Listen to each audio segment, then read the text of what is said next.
क्रमांक 37 मध्ये सभेचं नियोजन होतं, आपल्या रॅलीचं नियोजन होतं. तर त्यानिमित्तानं तुम्ही बघताल तर खूप आनंदाचं वातावरण आहे आणि काम करणाऱ्याला दादांनी संधी दिली आणि कामाचा वादा म्हणजे दादांचा वादा असं सगळीकडे टोन आहे. दादांच्या कामाला सगळेजण ओळखतात आणि त्याच प्रकारे आज त्यांनी विजय क्षीरसागर सारख्या सामान्य माणसाला, रस्त्यावर काम करणाऱ्याला, लोकांच्या अडीअडचणीची जाण असणारा आणि कायमस्वरूपी लोकांसोबत त्यांच्या अडीअडचणी जाणून घेऊन काम करायला संधी दिली, त्याबद्दल धन्यवाद मानतो. आणि हा सगळा जनसमुदाय जो बघताय, हा सगळा आपल्या हक्काचा एक परिवार आहे आणि हा सगळा दादांसोबत एकजुटीने, एक ताकदीने उभं राहणार आहे आणि दादांसोबत कायमस्वरूपी आपण राहणार आहे. माझ्या विरोधात जी काय धनशक्ती उभी जी राहिलेली आहे त्यांना लोक थारा देणार नाही आणि लोकांना माझं काय एकच म्हणणं आहे, तुम्हाला त्यांचे पैसे घ्यायचे ते घ्या, पण काम करणाऱ्याला संधी द्या.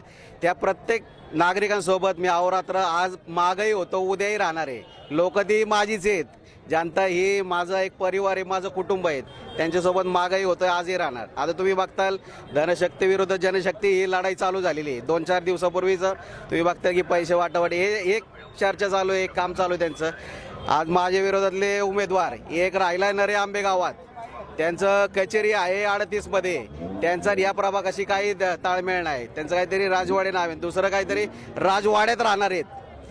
अचानक येणार, एखादं शिबिर घेणार आणि मी लोकांचा वासा घेणार, त्यांचं कामं करणार, असं होत नसतं. लोकांमध्ये जावं लागतं, लोकांच्या अडीअडचणी जाणून घ्याव्या लागतात आणि त्यांच्या मार्फतच ते काम सोडावं लागतं. आज उद्या पूर्ण कसोटीला मी पात्र आहे का, तर 10-12 वर्ष झालं लोकांसोबत मी चर्चा करतोय, त्यांच्या अडीअडचणी स्वतः जाणून घेतोय, त्याच्यावर काम करतोय आणि ठोसपणे काम करणारा आणि रस्त्यावर असणारा हे विजय क्षीरसागर नाव अख्ख्या प्रभागात आहे आणि ते चर्चेत आज नाही आहे, ते चर्चेत 10 वर्षापासून आहे.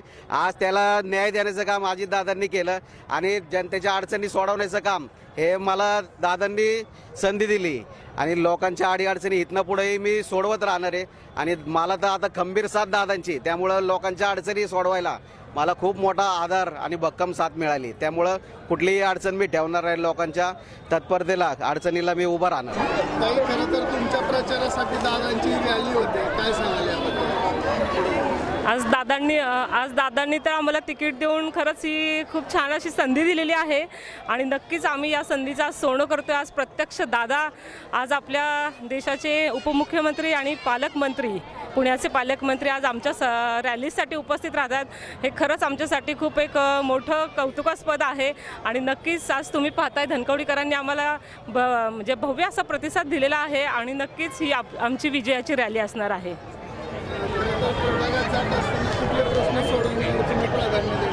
नक्कीच आता प्रभागातील समस्या तर मी इथून मागे प्रचारादरम्यान जाणून घेतलेल्या आहेत.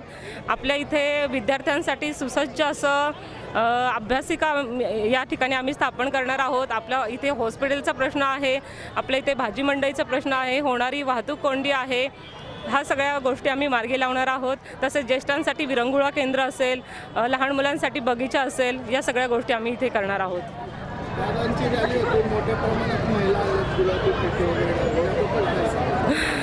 खरं तर या सगळ्या लाडक्या बहिणी आहेत दादांच्या, त्या दादांच्या मागे अगदी खंबीर त्यांचा पाठिंबा आहे. दादांनी खूप छान असं महिलांसाठी काम केलेलं आहे, त्याच्यामुळे महिलांचा खूप छान प्रतिसाद आहे दादांना आणि आपल्या पूर्ण राष्ट्रवादीला. प्रभाग क्रमांक 37 मधून आपण उमेदवार आहात, तर काय सांगाल, कसं काय आवाहन कराल तुम्ही मतदारांना?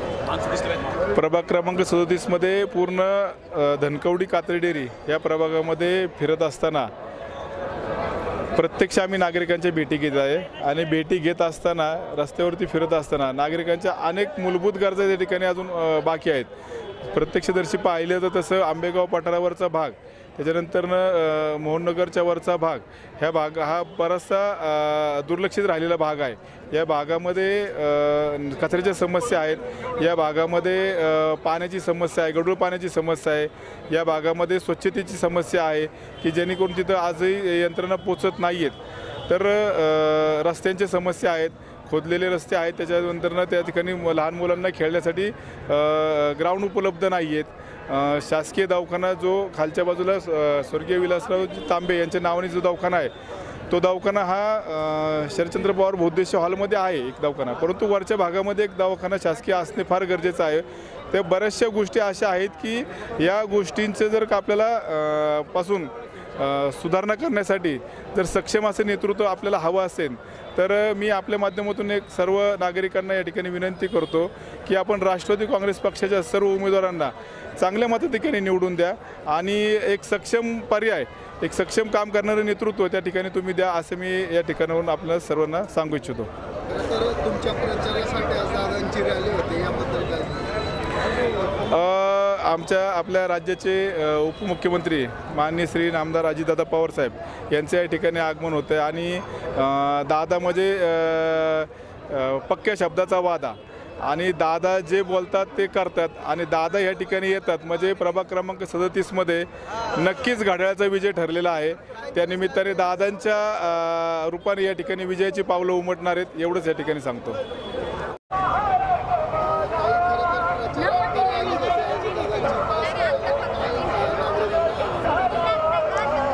आज आमच्या राष्ट्रवादी पक्षाची प्रभाग क्रमांक 37 धनकवडी कात्रज नगर कात्रज दूध डेअरी, थोडंसं कट करता का, परत एकदा बोलते. हां, प्रभाग क्रमांक 37 धनकवडी कात्रज डेअरी इथे दादांची प्रचार रॅली आहे. राष्ट्रवादी काँग्रेस पक्षाची आमच्या प्रचंड अशी गर्दी तुम्हाला पाहायला मिळेल. यांचा प्रतिसाद बघून असं वाटतं की विजय आमचाच आहे. थँक्यू.